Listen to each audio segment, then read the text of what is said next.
Bonjour, si vous connaissez déjà votre maison de Poudlard, mais que vous ayez un doute là-dessus, ou que vous ne savez pas encore dans quelle maison de Poudlard vous êtes, eh bien, là, je vais vous dire votre maison de Poudlard selon les signes astrologiques. Alors je trouve que c'est intéressant parce que du coup, ça permet de connaître sa maison sous un angle différent de ce qui est en fait présenté.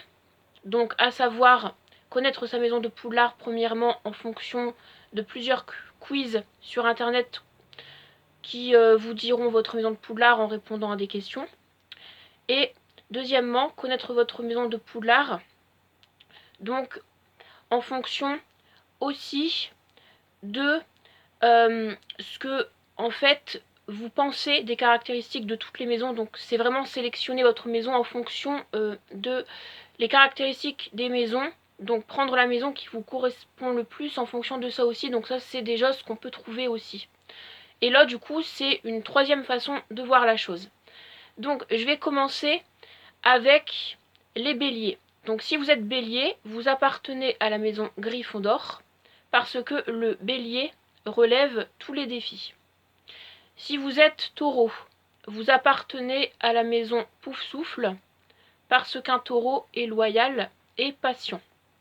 Si vous êtes gémeaux, vous appartenez à la maison Serpentard, mais vous pouvez aussi finir à Serre d'Aigle parce qu'en fait les gémeaux normalement aiment lire et se cultiver.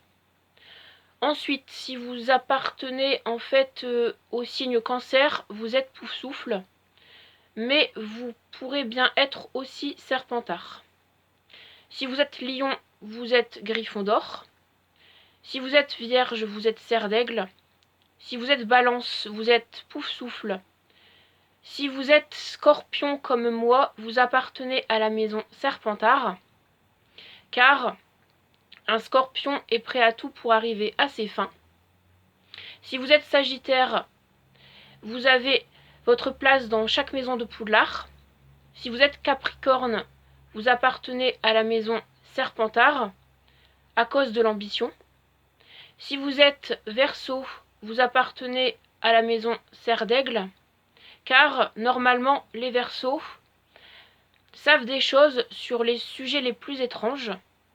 Et pour terminer, si vous êtes Poisson, vous appartenez à deux maisons, à savoir Poufsouffle premièrement ou Serre d'Aigle. Tout dépend en fait de l'état d'esprit de ceux qui ont le signe Poisson. Merci d'avoir regardé cette vidéo. N'hésitez pas pour ceux et celles qui sont intéressés à réagir dans les commentaires. J'espère que du coup j'ai pu vous aider avec cette nouveauté pour du coup connaître votre maison de Poudlard si vous ne la savez pas encore, ou changer votre maison de Poudlard si vous avez un doute sur la maison auquel vous appartenez déjà. Voilà. Je vous retrouve à très bientôt pour une nouvelle vidéo. Je vous laisse, je vous dis bye, allez, ciao.